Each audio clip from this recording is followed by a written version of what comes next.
Outil d'évolution, instrument de révolution, la mode. Son impact, son passé et son devenir ne cessent d'animer, de passionner et parfois même d'exaspérer. Des actualités aux tendances du secteur, en passant par les grands enjeux sociétaux auxquels la mode fait face, on parlera de tout ça ici, ensemble. Merci d'être là et bienvenue sur Stylé.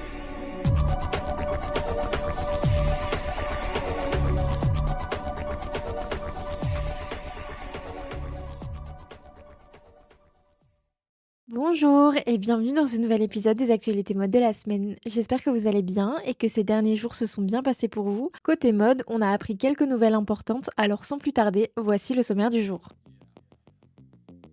D'abord, on parlera du nouveau projet du groupe de luxe Kering qui pourrait bientôt investir dans des marques émergentes. Dior, Gucci, on évoquera ensuite les lieux des prochains défilés croisières des grandes maisons. On parlera ensuite de Shein qui a pour l'instant échappé à une suspension de 3 mois. Je vous explique tout juste après. L'hiver arrive chez Jacquemus. Cette semaine, la maison a dévoilé sa toute première collection de skiwear développée en collaboration avec Nike. Donc on abordera ça avant d'évoquer un documentaire qui donne quelques solutions pour s'habiller sans essorer la planète.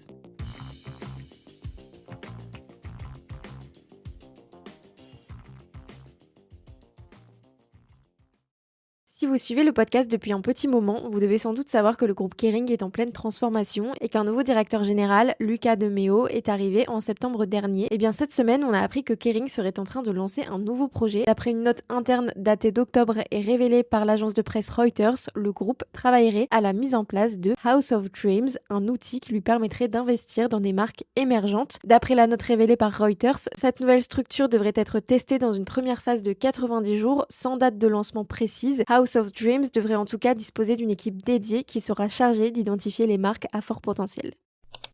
C'est une tradition. Chaque année, en parallèle des différentes Fashion Week, les maisons organisent des défilés croisières. Pour rappel, ce sont des défilés qui, à l'origine, ont été créés pour que les marques puissent proposer des collections plutôt destinées au voyage. Du coup, chaque année, les maisons choisissent souvent des destinations différentes. L'Asie, le Royaume-Uni, les États-Unis, ça dépend un peu. Cette semaine, on a en tout cas appris les lieux choisis par Dior et Gucci pour les prochains défilés croisières. Il s'agira de la première collection croisière de Jonathan Anderson pour Dior et idem d'ailleurs pour Demna chez Gucci. Pour la maison Dior, Jonathan Anderson a jeté son dévolu sur Los Angeles. Le défilé aura lieu le 13 mai prochain et c'est pas un choix anodin puisque Maria Grazia Chiuri, sa prédécesseur, avait présenté sa première collection croisière à Calabasas, une ville du comté de Los Angeles. Donc c'est un peu un retour aux sources. Et pour Gucci, Demna a quant à lui misé sur New York. Le défilé aura lieu seulement quelques jours après celui de Dior, le 16 mai 2026. Et pareil, c'est un peu un retour aux sources puisque New York a accueilli en 1953 la toute première boutique internationale de Gucci. Cette semaine, une audience devait se tenir au sujet de la potentielle suspension de Shein. Vous le savez, je pense, tous les débordements qui ont eu lieu ces dernières semaines ont attiré le regard du gouvernement et de la justice, et du coup, une audience devait se tenir devant le tribunal judiciaire de Paris dans le but de peut-être suspendre la plateforme du géant de l'ultra fast fashion pendant 3 mois. Mais finalement, à la demande de l'État, de l'avocat de l'État plus exactement, l'audience a été renvoyée au 5 décembre prochain. L'avocat de l'État a en effet regretté avoir reçu tardivement les arguments de défense de Shein. Il exige donc plus de temps pour pouvoir analyser les pièces fournies par le géant de l'ultra fast fashion. L'avocate de Shein, elle rapporte que ce renvoi demandé par l'État montre que le gouvernement n'est pas confortable avec le dossier, et un autre avocat de la plateforme assure que la demande de suspension est obsolète puisque les produits qui ont mené à cette audience ont été supprimés de la plateforme. Il faudra donc attendre le 5 décembre pour connaître le sort de Shein pour les prochains mois, à savoir qu'en parallèle, la Commission européenne a annoncé avoir réclamé des informations à la société Shein. Je cite: après la vente de produits illégaux en France et plusieurs rapports publics, la Commission soupçonne que la plateforme de Shein puisse présenter un risque systémique pour les consommateurs dans toute l'Union européenne. Une prise de position saluée par le gouvernement français.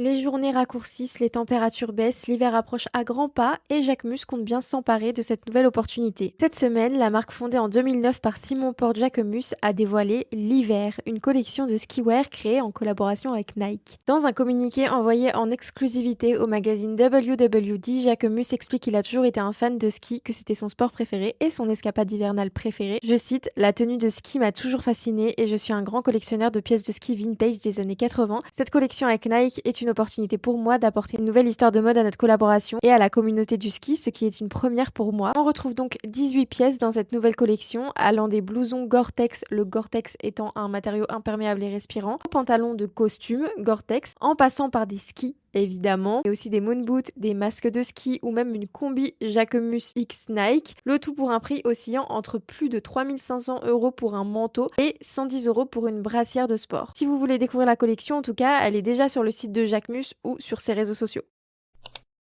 Et c'est l'heure de la minute culture mode. Et comme la semaine dernière, je suis ravie parce que je vais vous parler d'un documentaire déjà très utile, mais encore une fois disponible gratuitement. Cette semaine sur France 5, les téléspectateurs ont eu rendez-vous avec le mythique Jamy de C'est pas sorcier, mais cette fois dans son émission intitulée Le monde de Jamy. Et c'est aux vêtements qu'elle s'est intéressée cette semaine avec son documentaire Comment s'habiller sans essorer la planète. Disponible sur le site de France TV, le documentaire s'intéresse à notre façon de consommer le vêtement aujourd'hui, le fonctionnement et l'impact de la fast fashion et l'ultra fast fashion sur notre consommation et sur la planète, comment le coton et la laine ont cédé la place aux matières synthétiques. Il s'intéresse aussi à la surproduction de vêtements, mais aussi à comment l'IA interprète les tendances de consommation dans la mode grâce aux réseaux sociaux. Dans le documentaire, Jamy va donc mettre à l'épreuve les vêtements d'ultra fast fashion, expliquer comment sortir de cet engrenage de la surconsommation de vêtements, comment reconnaître un vêtement de qualité. Il va évidemment aborder le Made in France, la production de lin en France, combien de vêtements on a dans nos placards et ce que ça représente en termes de pollution, le tout aux côtés d'experts tels que Audrey Millet, historienne de la mode, ou encore Noémie Voyer, qui est responsable expertise mode dans un cabinet de tendance mode qui s'appelle Euritech. Bref, c'est très intéressant. Si ça vous dit, le documentaire est donc disponible gratuitement sur le site de France TV. Il suffit juste de s'inscrire. Je vous mets le lien en bio.